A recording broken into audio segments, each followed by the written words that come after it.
Finally, it rises. Hey, it's ODB, the Lincoln Addict. I'm going to jump from the next deep dives that I plan to do for the Barrett-Jackson cars I did a preview on. I'm going to jump over here. I noticed this 64 Lincoln Continental this morning, thanks to Ryan Frackmasters on YouTube for recommending a few cars that are coming up for auction here.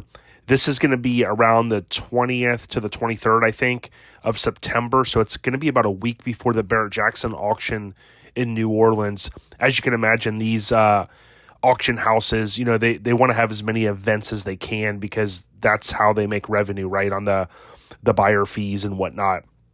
But this 64 Lincoln Continental Convertible obviously caught my eye. I think it'll be one of the highlights in terms of Lincolns as it relates to this Dallas auction.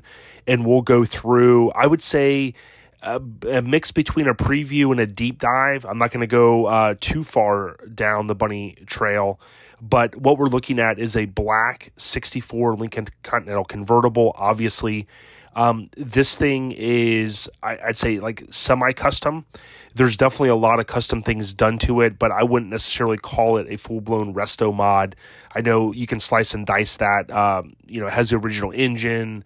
There are some things done to it, but we'll leave it at it's a custom Lincoln. We can see the grille is not the normal color, so it was powder-coated or painted black. This is a mod that you'll typically see amongst customizers. I don't think it necessarily looks bad, and it actually kind of goes nicely with the paint, but obviously that's going to be down to your personal preference. The headlights have been swapped. Obviously, the wheels have been changed as well. Being that it's a black car, this is a good angle to kind of see what does the body look like. It looks pretty straight from here, but as I would always caution people, if you're looking to buy a Lincoln or really any car, you want to get eyes on it and take a look. Of course, in these photos, you're going to see the windows are down. I kind of like that when the top is up. You get that window down perspective where there's, of course, no pillar here, no B pillar.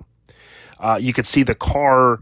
From what I read on there, it's not airbagged, right? So it's not adjustable suspension.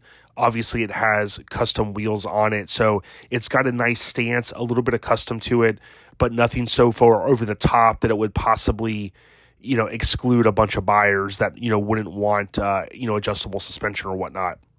The rear three-quarter shot, we can see these inserts here. They do look pretty good. I sell these right here, these two pieces. I sell them custom made out of billet aluminum, and I also sell a sticker kit that you would have to apply yourself or have someone apply for you.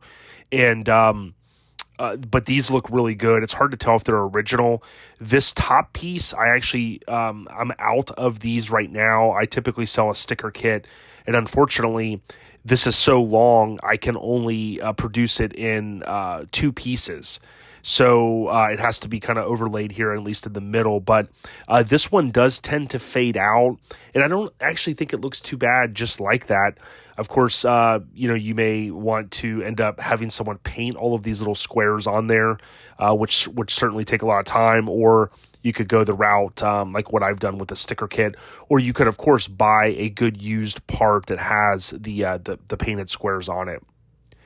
But from this angle, it looks good. And you could see with the wheels, obviously a little bit different of a stance with it. It's hard to tell what other suspension work may be done on this car. There's the front three-quarter shot. What I'm seeing, obviously, is the red interior really sticking out. Looks great. Now, keep in mind, I'm not affiliated with any of these sellers. I just kind of like going through these, and I know some people will appreciate some of the information that's shared here. Here's kind of the money shot. You got the front hood facing up, and you have the deck lid up. Typically in here, there is insulation that goes under this, and when it is missing, I like to kind of look and see, has someone done any body work in here? Has someone come in here and seam sealed and things like that? Because as I've said in the past, the hoods and the deck lids, I usually focus mostly the comments on the deck lids, but with the adhesive that was used between this inner skeleton and the outer, what we'll call skin, if you will, they will tend to get rust bubbles. And if that's not taken care of, that depending on where you live, right, with the climate, especially in Florida with it so humid, it will develop rust holes in these deck lids, and we've seen it in the hoods as well. So I'm seeing this looks really good. More than likely someone did some nice work in here, but I would like to see that in person to kind of see how much they did there. We can see the paint does look good. It's hard to tell if this is a little bubble, but again, typically, black paint is very hard to maintain, and I wouldn't want to do it. We could see here, I looked at this briefly before I started, and it is missing one of the center caps right here. So it's probably like a little tap-in one of some sort, but in some of the photos, I think it was there. Right there, you see it, and then here you don't. So it probably flew off while they're driving, is my guess. Again, they're showcasing the best they can. The paint, the windshield wipers have been removed. I know some people will comment they're sometimes installed incorrectly, or in this case, they're removed. And I know some people say, why would you do that? Well, a lot of these cars, you only end up driving them in the rain if you have to, right? If you're at a show and it starts raining, but certainly with Rain-X the way it is, and if this car was only put in a trailer or if it was only driven on nice days, I could see why someone would remove them. The other reason would be is if the windshield wiper setup just isn't working. I could see someone just going, well, I'm not going to fix it. I'm not going to reinstall them. So I don't know. But again, you can see here the paint looks pretty good from what I can tell. Interior-wise, obviously custom. We can see that this has been wrapped up here. It's hard, we would never know if this dash had a crack in it. These dashes are so nice, and when they're not cracked, it would be hard for me to want to do a custom interior, especially in this car, because if we take a look, it is a highly optioned car. It has the Autronic eye for the automatic headlight dimmer. It does have it appears like, from what I can see, is the AM/FM radio. It also has the speed control, which is right here, which is fairly rare. They typically don't always work. Now, this person has also upgraded to the Dakota Digital gauges, so you get the main gauge here with the speedometer, and then you've got your 4 pods. That does take a little bit of trimming on the back side. Dakota Digital, I think it's cool that they make these gauges in black or white, but of course they've got instructions on their website if you ever want to upgrade to those. And again, you have to do, when all of this is apart, you have to do some trimming back there to make that fit. Not the end of the world, but I like to point that out. It looks like right here, from what I can tell, is my assumption is that they drilled a little hole and they put in a USB port, possibly. So yeah, it's hard to tell. We'll see if we get a better photo of that. And to me, I like this interior. If I was doing my car, I would probably do it a little bit different. I know some people love this pattern, some people don't. But certainly, to go and pay to have this done, it would cost a lot of money. We can also see that it does have tilt column, which is mentioned in the ad write-up, which we'll look at. There's not a lot there, as you'd imagine. We can see that the switch here is not broken. These are typically broken off right here, and they're not. The seat tracks look pretty good, so they may have actually went to the extent of cleaning and greasing those, which would be a good thing. We can see, boom, it has the MEL 430.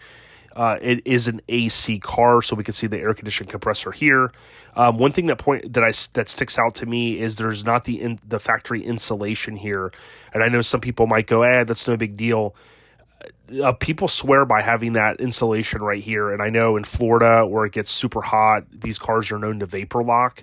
And in addition to that, I would certainly put some sort of insulation on the fuel lines here, but we can see it does have the 2-port fuel pump versus what we all like is the 3-port. Not going to go into detail on that, but again, people swear by that for many, many years, and that would be one thing I would change out. We could see someone has went in here and detailed the engine bay as you would imagine if it was going to have photos taken. What sticks out to me is this is the oil dipstick. These do tend to break, and when they snap off, the little deal that you put your finger through to pull this out, this will snap off cleanly. Now, you have to get basically another one from a Lincoln. I don't think you can get one from another car. And possibly, but you'd go to the usual suspects and you would buy one, but you want to make sure you have the right one. when I bought my blue 64, it had one from like a Japanese car in it. And actually, if you pulled it out and you compared it to the factory Lincoln one that I got from a parts from Tony Boss Bolin, it was way shorter. So it's not going to do you any good. Now, this one more than likely, I guess, is still in there. But I would hate to, if you pull that little cap, you'd have to put some pliers maybe on the end to pull it out. I don't know. I would definitely want to have that replaced. But there you have it. That is the photos. And if we look at the description, we see the 4 here, of course, stands for 64.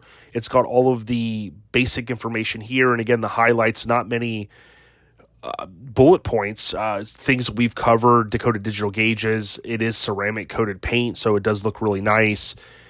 Leather interior with the double stitching, the HID headlights, staggered 3-piece for Forgiato wheels. I realize those are not going to be for everyone. Even like an old school guy, I think a lot of old school guys would probably go, I want to run like a Detroit steel or maybe even the factory wheels. 4-inch focal speakers, and then obviously Sony. And then, of course, equipment is tilt steering. Does it work? Speed control, does it work? Automatic headlight dimmer. Again, that's something we saw on the dash. Interior sound deadening. So I think someone did a nice job on this. I'm not faulting them at all. I just wish that Mecum and some of these auction places would provide a little bit more detail. Certainly, as I've always said, I think the caveat is typically their clients are going to be boots on the ground, bidding in person. But certainly, if you were looking to register to bid, and I think you can bid online or by phone, you'd want to have more details. Do the windows work flawlessly? Do the vent windows work? Does the air condition work? Electronic eye, the speed control, the tilt column, those typically don't work, especially if the vacuum lines aren't hooked up correctly. So there's some questions to ask, certainly not deal breakers if you're looking for a mild custom Lincoln, maybe even a little bit on the higher side of the mild side, more kind of a wild custom Lincoln almost, then certainly this one might be for you. So check out Lincoln Addict podcast, however you find podcasts. It is free. And I appreciate the support. Leave a comment if you like this video. Also, leave a thumbs up. Take care, everyone.